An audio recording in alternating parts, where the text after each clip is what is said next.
Assalamualaikum warahmatullahi wabarakatuh.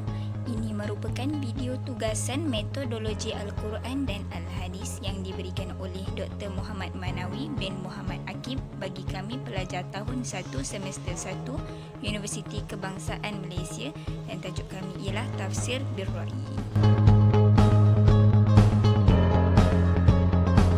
Ahli kumpulan kami terdiri daripada 4 orang, iaitu Nur Syafira, Nurul Izzah, Nur Izzah Saleha dan Muhammad Syarafi. Berikut ialah pengenalan Tafsir Bil-Ra'yi.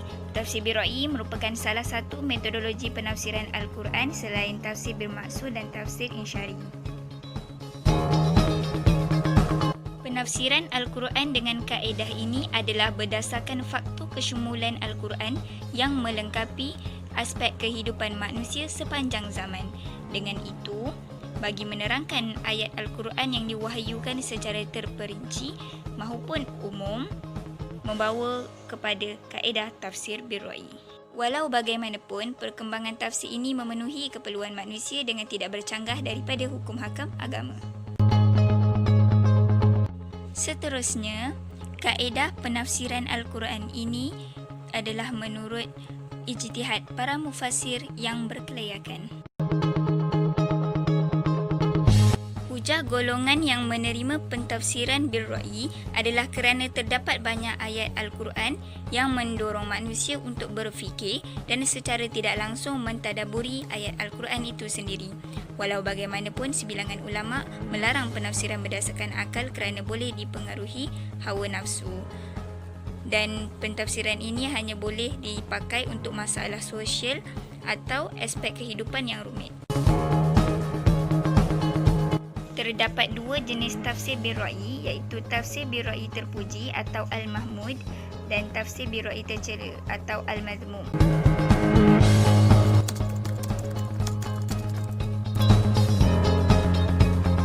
Pengertian tafsir Bil-Ra'yi dari segi bahasa.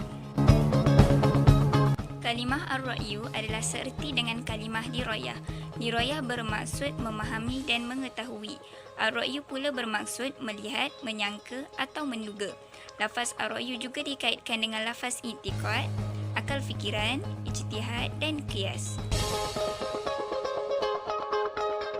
Makna dari segi istilah pula bermaksud penafsiran Al-Quran yang dilakukan berdasarkan ijtihad mufassir yang mengutamakan perbahasan dari pelbagai aspek yang sangat luas. Nama lain bagi tafsir Bil-Ra'yi ialah tafsir Dirayah kerana Ar-Ra'yi seerti dengan Dirayah, tafsir Bil-Ma'qul kerana kaedah tafsiran ini yang menggunakan akal, dan tafsir ijtihadi berdasarkan ijtihad yang dilakukan para mufassir.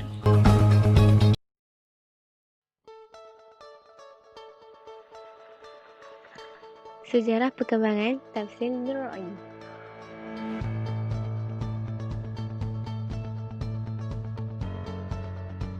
Tafsir Bil-Ra'yi mula berkembang sekitar abad ke-3 Hijrah. Penafsiran Al-Quran itu dilakukan melalui 4 cara. Yang pertama, ijmali, tahlili, muqarrin dan mawdu'. Nabi dan para sahabat mentafsirkan Al-Quran secara ijmali, iaitu tidak memberikan perincian dan penjelasan.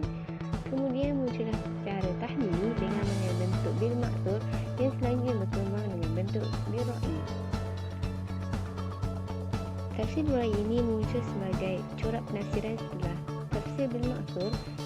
Tafsir Bil-Ra'yi sering digunakan oleh para sahabat ketika menafsirkan Al-Quran. Faktor kemunculan corak tafsir Bil-Ra'yi adalah semakin majunya ilmu-ilmu keislaman yang diwarnai dengan kemunculan ragam disiplin ilmu, karya-karya para ulama, aneka warna metod penafsiran dan pakar-pakar di bidangnya masing-masing. Syarat tafsir Bil-Ra'yi yang diterima iaitu mestilah menguasai bahasa Arab, mengetahui asbabun nuzul, nasih mansukh dan ilmu qiraat. Tidak menafsirkan hal-hal yang merupakan hak Tuhan, tidak menafsirkan ayat-ayat berdasarkan hawa nafsu, tidak menafsirkan ayat berdasarkan aliran atau fahaman yang jelas batil, tidak menganggap tafsir yang paling benar. Faktor yang harus dipenuhi oleh mufassir. Yang pertama, didapatkan daripada Rasulullah dengan melihat matan-matan hadis. Yang kedua, mengambil daripada pendapat sahabat dalam hal tafsir. Tidak mengambil berdasarkan bahasa Arab secara mutlak. Pengambilan berdasarkan ucapan yang terkenal di kalangan orang Arab yang sesuai dengan ketentuan syarak.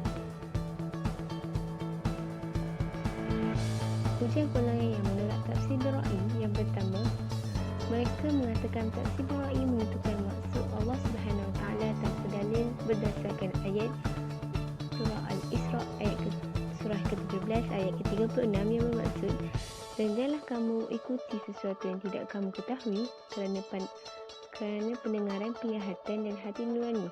Semua itu akan diminta pertanggungjawabannya. Yang kedua, mereka berpandukan ayat daripada surah Al-Nahl surah yang ke-16 ayat 44 yang bermaksud, mereka kami utus dengan membawa keterangan-keterangan yang menunjuk zat dan kitab-kitab, dan kami turunkan Al-Quran zikir, iaitu Al-Quran kepadamu, agar engkau menerangkan kepada manusia apa yang telah diturunkan kepada mereka dan agar mereka memikirkan. Dalam ayat ini, mereka berpendapat Allah menyandarkan tugas memberi keterangan ini hanyalah kepada Rasulnya sahaja.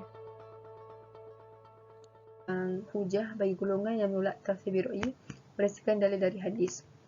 Berdasarkan hadis riwayat At-Tirmizi, wa man qala fil Qur'ani bi ra'yihi falyatabawwa maq'adahu minan nar. Dan barang siapa berbicara tentang Al-Quran dengan akalnya, maka pergi dan bersemayalah mereka di neraka. Selain itu juga berdasarkan hadis riwayat Abu Dawud, man qala fi kitabillahi azza wa jalla bi ra'yihi fa'asaba faqad akhta. Barang siapa yang berkata sesuatu mengenai kitab Allah azza wa jalla dengan pendapatnya sendiri dan sesuai dengan yang benar, sungguh itulah melakukan kesalahan.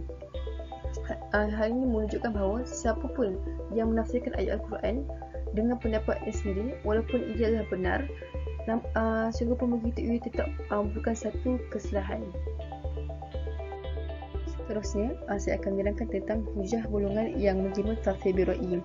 Menurut ulama, boleh menafsirkan ayat-ayat Al-Quran, namun perlu berdasarkan bahasa dan nilai-nilai syariat. Hal ini dapat dilihat berdasarkan surah Nisa ayat 17. Bismillahirrahmanirrahim.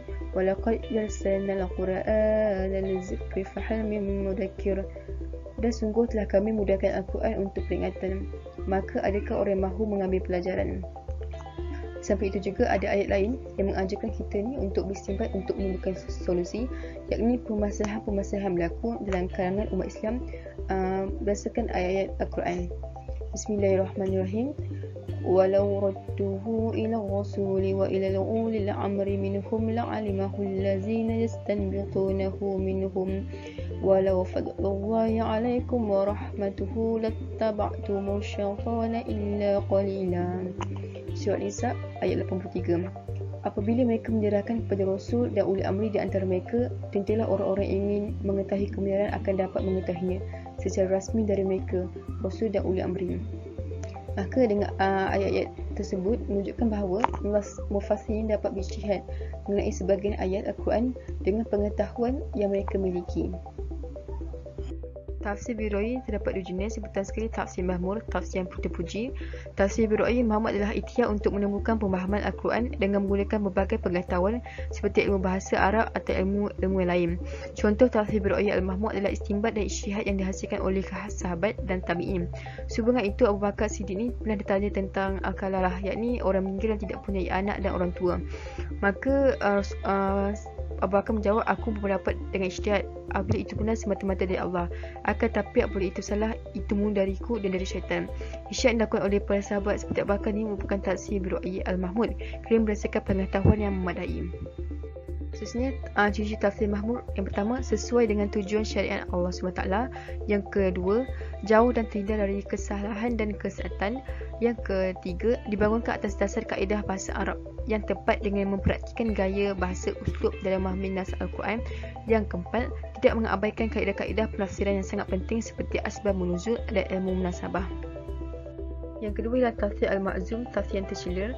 Tafsir bir-ra'yi al-ma'zum adalah tafsir yang menggunakan pendapat semata, mengikuti hawa nafsu, tidak menggunakan ilmu dan tidak melihat pendapat ulama lain atau pendapat yang sesuai dengan ketentuan.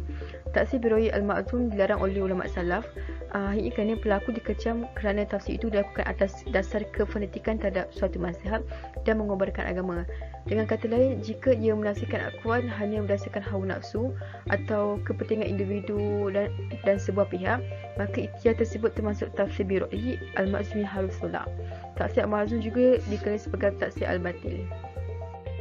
Ciri tafsir al-ma'zum yang pertama, mufassir tidak mempunyai keilmuan yang mendalam dalam ilmu tafsir. Yang kedua, tidak didasarkan pada kaedah-kaedah keilmuan. Yang ketiga, menafsirkan Al-Quran dengan semata-mata mengikut kecenderungan hawa nafsu. Yang keempat, mengabaikan aturan-aturan bahasa Arab dan syariat yang kerananya penafsirannya rosak dan menyesatkan. Sumber penafsiran. Pertama, riwayat-riwayat sahih yang diambil dari Nabi. Kedua, mengambil pendapat sahabat sebab ijtihad penafsiran yang dilakukan para sahabat setingkat dengan hadis marfu'.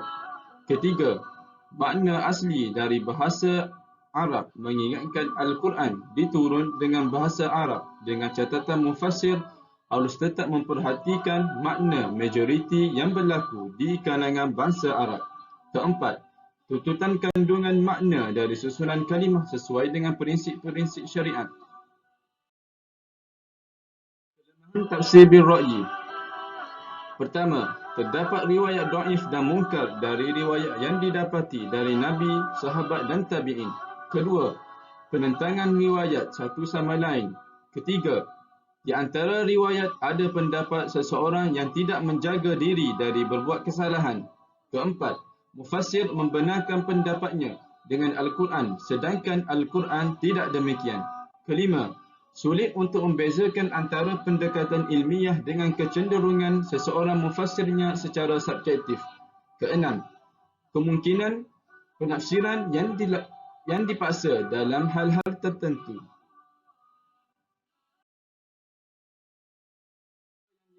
Perkara yang harus dihindari oleh seseorang mufassir bir-ra'yi. Pertama, mengemukakan maksud dari firman Allah tanpa dibekalkan pengetahuan dan kaedah-kaedah bahasa serta ilmu syariat secara lengkap. Kedua, membuat penilaian atau rujukan kandungan makna Al-Quran berdasarkan mazhab yang rosak dan sesat. Ketiga, menetapkan dengan tegas bahawa maksud Allah demikian tanpa ada pembuktian dalilnya. Keempat, menafsirkan Al-Quran secara mengikut hawa nafsu atau sangkaan-sangkaan yang dianggapkan benar. Nabi Muhammad SAW bersabda, "Wa man qala fil Qur'an bi ra'yihi falyatabawwa maq'adahu minan nar." Dan barang siapa yang mengatakan sesuatu tentang Al-Quran dengan pendapatnya sendiri, maka siap-siap untuk menikmati tempat di neraka. Metodologi tafsir bir-ra'yi. Pertama, memulai dengan mencari makna yang terkait dengan kosa kata, kalimat baik atau dari sudut bahasa. Ilmu sharaf, asal kata dengan tetap memperhatikan makna yang berlaku tatkala diturunkannya ayat Al-Quran tersebut. Kedua, mengikuti alur perbicaraan sesuai dengan susunan kalimat dari sisi i'rab dan balawah. Ketiga, mendahulukan makna hakiki dari makna majazinya. Keempat, memperhatikan sebab-sebab diturunkan suatu ayat, asbabun nuzul. Kelima, memperhatikan kolerasi antara ayat pertama dan setelahnya. Keenam, memperhatikan tujuan dasar dari tuntutan suatu ayat. Ketujuh, tidak bertentangan dengan ilmu pengetahuan, sejarah manusia secara umum ataupun khusus dalam komuniti bangsa Arab. Kelapan, dalam menjelaskan makna dan istinbat hukum tetap berjalan di atas prinsip-prinsip kaedah bahasa, syariat dan ilmu pengetahuan. Kesembilan, mengikuti aturan-aturan tarjih tatkala menemukan beberapa keberagamaan makna. Kitab tafsir yang terpuji. Tafsir yang terpuji Al-Mahmud. Pertama, Tafsir Al-Mafatih Al-Ghaib karya Imam Fakhur Razi. Kedua, Tafsir Anwa'ul At-Tanzil wa Asrar At-Tanwil karya Imam Al-Baydawi. Ketiga, tafsir Madarik At-Tanzil wa Haqa'iq At-Tanwil karya Imam An-Nasafi. Keempat, tafsir Lubab At-Tanwil fi Ma'ani At-Tanzil karya Imam Al-Khazin. Al-Mazmun. Pertama, tafsir Al-Kashaf karya Imam Zamakhsyari. Kedua, tafsir Tanzih Al-Quran Al-Mata'in karya Imam Al-Qadi Abu Jabbar. Ketiga, tafsir Amali Al-Syarif Al-Murattaba Al-Qurar Al-Fawaid wa Durar Al-Qala'id karya Imam Abu Qasim.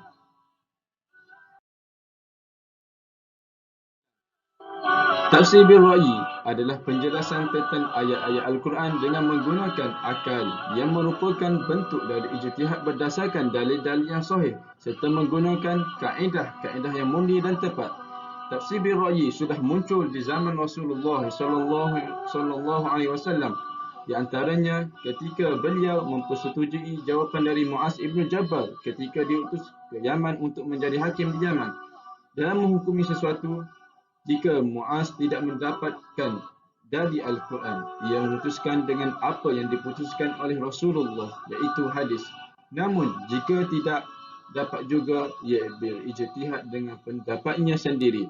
Para ulama berbeza pendapat tentang status hukum tafsir bil-ra'yi. Ada ulama yang membolehkan untuk menafsir Al-Quran dan ada yang melarang dengan keras menafsirkan Al-Quran dengan hadis. Namun, jika kita memperhalusi kedua ulama, sebenarnya hanya perbezaan dalam hal lafzi. Inti kedua pendapat sama-sama melarang penafsiran Al-Quran bil-ra'yi tanpa kaedah-kaedah khusus yang harus dikuasai seorang mufassir sebelum mentafsir Al-Quran.